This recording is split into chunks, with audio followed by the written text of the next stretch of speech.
Assalamualaikum anak-anak yang Ibu cintai. Semoga kalian senantiasa dalam lindungan Tuhan Yang Maha Esa, sehingga kalian diberi kesehatan, kelancaran rizki, dan menjadi siswa yang berprestasi. Pada kali ini, Ibu akan menjelaskan tentang peradaban Asia dan Afrika. Yang pertama adalah peradaban India. Jika kita berbicara tentang peradaban India ini terbagi menjadi dua, peradaban Sungai Indus dan peradaban Sungai Gangga. Pertama, Ibu akan menjelaskan peradaban lembah Sungai Indus. Peradaban ini didukung oleh bangsa Dravida. Bangsa Dravida ini adalah penduduk asli bangsa India dengan ciri-ciri kulit hitam, hidung pesek, rambut keriting.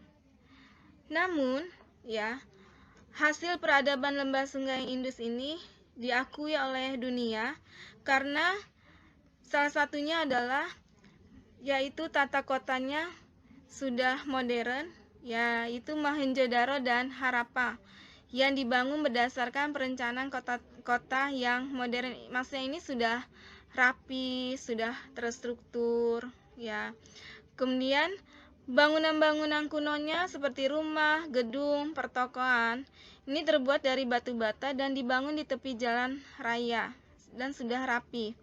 Sanitasinya mereka juga sudah memiliki saluran air. Bahkan rumah-rumahnya itu memiliki jendela rumah besar dan bekas pemandian. Kepercayaannya bersifat politeisme, menyembah banyak dewa. Keruntuhan peradaban lembah Sungai Indus ini adalah karena bencana banjir dari Sungai Indus dan penyerangan bangsa Arya.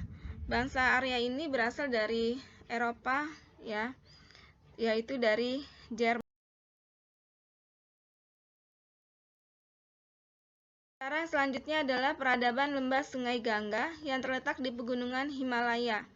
Kebudayaan ini didukung oleh bangsa Arya, termasuk bangsa Indo-Jerman, yang memiliki ciri-ciri kulit putih, hidung mancung, mata biru. Kamu bisa lihat migrasi atau jalur perpindahan bangsa Arya ke India di peta yang ada di slide ini.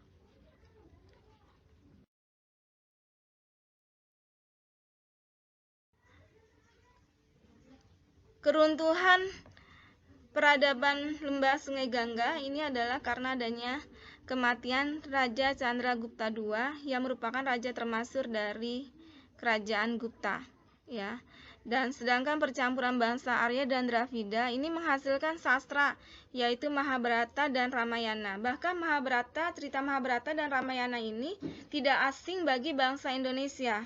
Kalau kamu pergi ke Borobudur, ini ada akulturasi antara bangsa Indonesia dengan bangsa India, di mana relief yang di Candi Borobudur itu menceritakan tentang cerita Ramayana, sedangkan tangga atau punden berundak yang kalian taiki itu merupakan hasil bangunan atau asli bangsa Indonesia.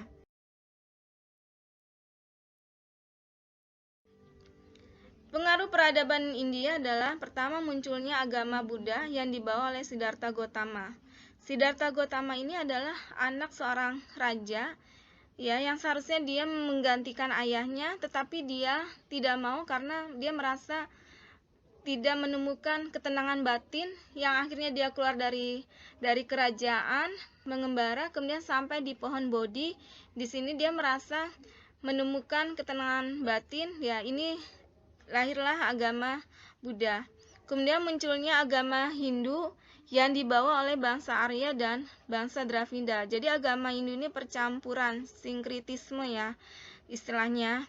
Kemudian yang ketiga yang tadi perencanaan tata kota yang modern dan teratur, yang tertua dan pertama di dunia, yaitu yang tadi tata kotanya itu Mohenjo-daro dan Harappa. Sedangkan tulisannya, mereka sudah mengenal tulisan Sanskerta dengan huruf Pallawa.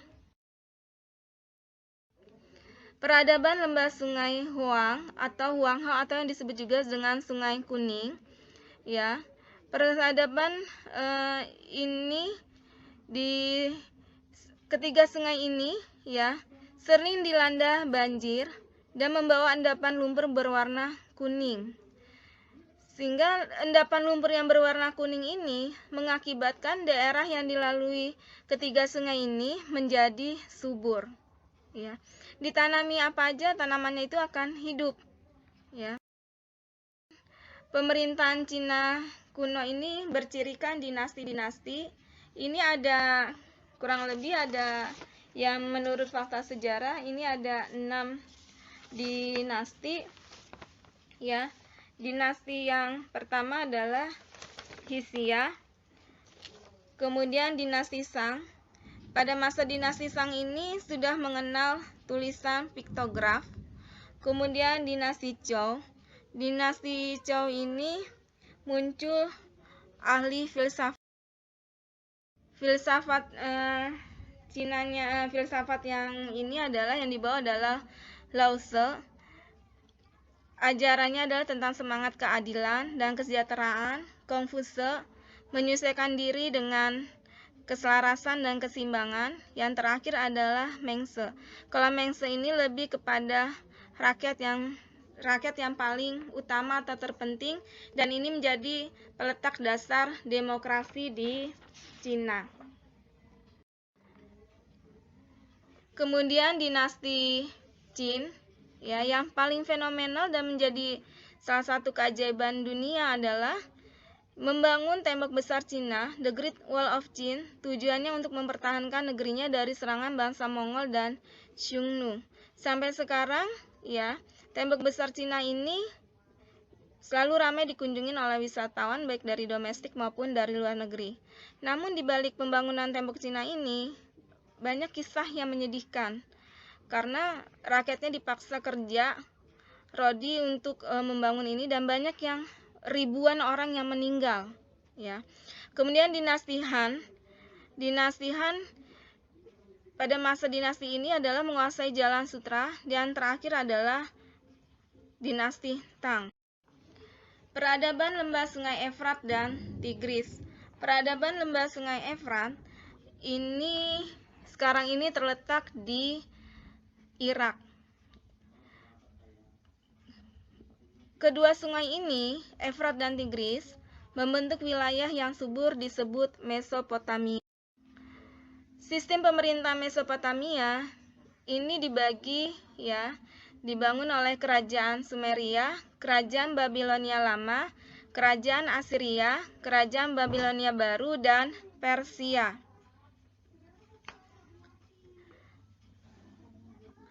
Kemudian Ibu akan menjelaskan Sumeria. Bangsa Sumeria ini, ya, mendiami Mesopotamia 3000 sebelum Masehi. Secara kekuasaan Mesopotamia ini dipimpin oleh seorang raja dan pemimpin agama. Kemudian kehidupan ekonominya, mata pencariannya adalah pertanian. Kepercayaannya memuja banyak dewa atau politeisme. Tempat pemujaannya disebut zigurat. Ilmu pengetahuan juga sudah mengenal tulisan yang ditulis pada lempengan tanah liat yang masih basah, kemudian dikeringkan dan disebut dengan tulisan paku.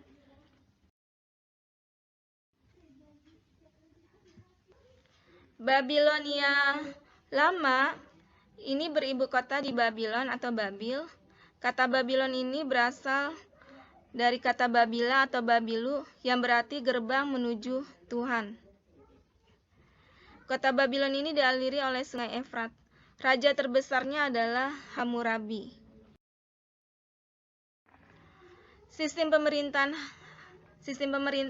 Hammurabi ini mengeluarkan hukum tertulis yang dikenal sebagai Undang-Undang Hammurabi, yang dipahatkan pada batu, isinya menyangkut kehidupan rakyat dan agama seperti hak milik, perkawinan, utang piutang, dan sebagainya. Hukum pidana yang diterapkan Hammurabi bersifat pembalasan. Contoh, membunuh orang lain hukumannya dibunuh juga. Sehingga ini yang membuat pada masa kepemimpinan Hammurabi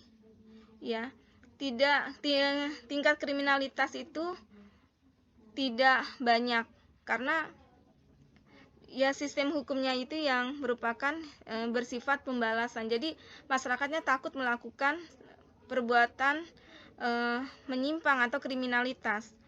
Kepercayaannya adalah politeisme, dengan dewa tertinggi adalah dewa Marduk.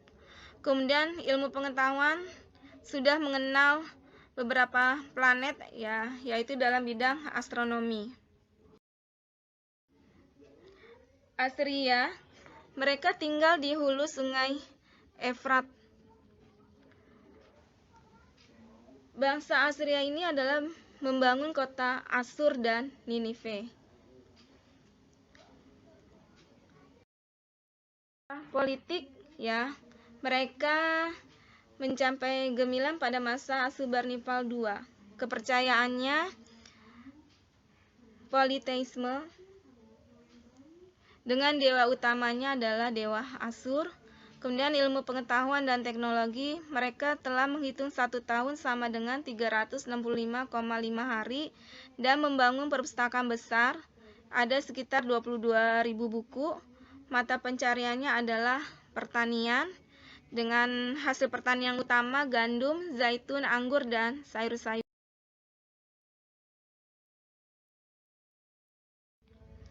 Babilonia baru, pendiri kerajaannya adalah Nebukadnezar.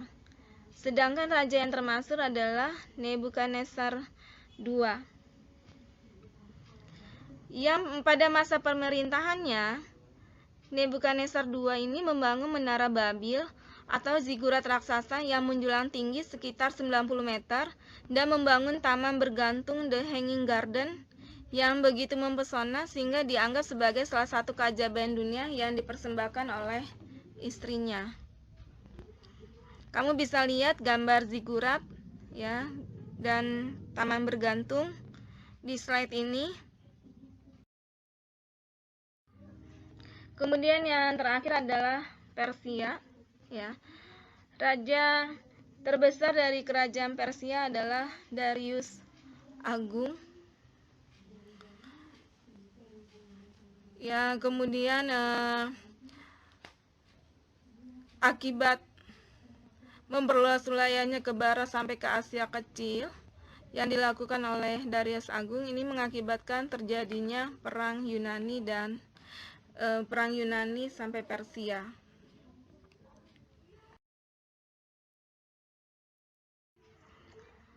Sistem pemerintahnya bersifat desentralisasi, maksudnya tidak terpusat ke pemerintah.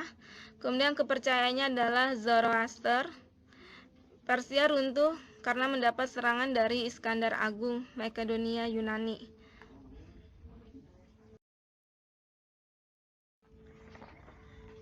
Kesimpulan dari materi ini adalah bahwa semua peradaban yang dibangun oleh bangsa-bangsa menjadi maju dan besar, hampir rata-rata terletak di lembah sungai. Kenapa mereka memilih diletak di lembah sungai? Karena air itu merupakan sumber kehidupan. Semoga materi ini bermanfaat buat kalian. Kemudian silakan kalian mengerjakan latihan. Ada 5 soal di slide ini. Assalamualaikum warahmatullahi wabarakatuh.